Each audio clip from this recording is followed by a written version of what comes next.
சனாதன கருத்துக்கள் அரசு பள்ளிகளில் போதிக்கப்படுறது ஒரு தவறான ஒரு விஷயம். அது பல்வேறு இயக்கங்கள், பல்வேறு அரசியல் தலைவர்கள் அதுக்கு கண்டனம் தெரிவிச்சிருக்கிறாங்க. அது எதனால் நடந்தது, யாரால் அது அனுமதிக்கப்பட்டது என்பதற்குண்டான விசாரணை கண்டிப்பாக நடைபெற வேண்டும். பள்ளிக்கல்வித்துறை அமைச்சர், நான் பெரிதும் மதிக்கும் அன்பு சகோதரர் அன்பில் மகேஷ் பொய்யாமொழியை பொறுத்தவரை ஒரு மிக சிறப்பாக செயல்படும் ஒரு அமைச்சர். அவரின் கவனத்திற்கு கண்டிப்பாக இது போய் சேர்ந்திருக்கும். இதற்குண்டான விசாரணை அவர் மேற்கொள்வார். அது மட்டுமல்லாது இது போன்ற சனாதன கருத்துக்களை அனுமதித்த நபர் மீது கண்டிப்பாக பள்ளிக்கல்வித்துறை அமைச்சர் சகோதரர் மகேஷ் பொய்யாமொழி அவர்கள் நடவடிக்கை எடுப்பார் என்ற நம்பிக்கை எனக்கு 100% உண்டு.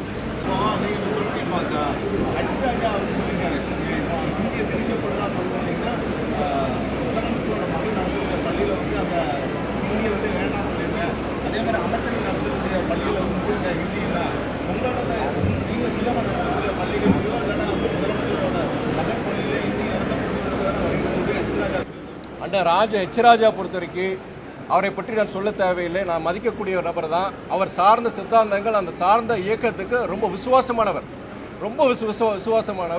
அதே நேரத்தில் அவருடைய சில கருத்துக்கள் பொறுத்தவரை மத அரசியல் சார்ந்த கருத்துக்கள். நீங்கள் நான் ஒரு திராவிட இயக்க நம்ம தமிழ்நாட்டுடைய மாணவர்கள் இளைஞர்களுக்கு நலன் கருதி இங்கே இருக்கிற அந்த கொள்கையை பற்றி பேசுகிறேன். ஆனால் குறிப்பிட்ட நபர் பொறுத்த வரைக்கும் அவங்க கல்லூரியில் அவங்க நடத்துகிற கல்லூரியில் பொறுத்த வரைக்கும் அவங்க சொல்றது செய்கிறது ஒன்றா இந்த மாதிரி பண்ணுறாங்கன்னா அதை நான் கண்டிக்கிறேன். அதுக்கு நாங்கள் ஒரு மதிமுக தனி இயக்கம். எங்களை பொறுத்த வரைக்கும் இந்த சித்தாந்தம் எங்களுக்கு இது கூடாது, இது வேணும்னு நாங்கள் சொல்கிறோம். நம்ம சில நபர்கள் அப்படி நடத்திட்டு இருந்தாங்கன்னா அது கண்டிக்கத்தக்கது தான். அது நீங்கள் பத்திரிகையாளர் நீங்கள் எக்ஸ்போஸ் பண்ணுங்க, அதை பற்றி எங்களுக்கு கிடையாது. தொழிற்சாலை நிறைய கொண்டு வந்ததுக்காக முதலமைச்சர் வெளிநாட்டு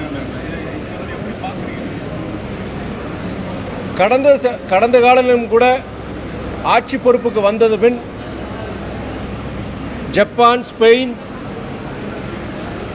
போன்ற நாடுகளுக்கு சென்று தமிழ்நாட்டுக்கு கிட்டத்தட்ட பலாயிரக்கணக்கான கோடிகளில் முதலீடுகளை நம்முடைய முதலமைச்சர் அண்ணன் தளபதி அவர்கள் கொண்டு வந்துள்ளார்.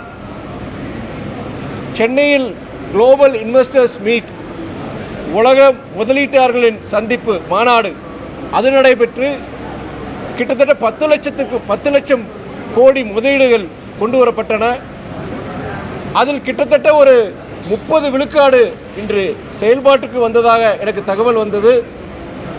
முதலமைச்சர் அண்ணன் தளபதி அவர்கள் அமெரிக்காவிற்கு கிட்டத்தட்ட 2 வார சுற்றுப்பயணம் சென்று அங்கு இருக்கின்ற முதன்மையான நிறுவனங்கள் மைக்ரோசாஃப்ட், கூகுள், ஆப்பிள், பேபால் போன்ற பல நிறுவனங்களுடன் அதன் அதிகாரிகளை சந்தித்து தமிழ்நாட்டில் சென்னையில் மட்டுமல்லாது கோவை, மதுரை போன்ற நகரங்களிலும் முதலீடுகளை கொண்டு வருவதற்கு உண்டான முயற்சியை அவர் எடுத்துள்ளார். இன்றைய காலை செய்தியில் ஒரு பன்னாட்டு நிறுவனம், அமெரிக்காவை சார்ந்த நிறுவனம் 2000 கோடி முதலீடை செய்வதற்குண்டான MOU, மெமராண்டம் ஆஃப் அண்டர்ஸ்டாண்டிங், அதில் கையெழுத்திட்டுள்ளனர். அவருடைய இந்த அமெரிக்க பயணம் தமிழ்நாட்டிற்கு முதலீடுகளை கொண்டு வந்து அதன் மூலம் பல லட்சக்கணக்கான இளைஞர்களுக்கு ஒரு வேலை வாய்ப்பை உருவாக்கிடும் இந்த முயற்சி ஒரு மிகப்பெரிய வெற்றியை பெற்றுள்ளது என்பதை இந்த பிரஸ் மீட்டை நான் தெரிவிச்சுக்கிறேன்.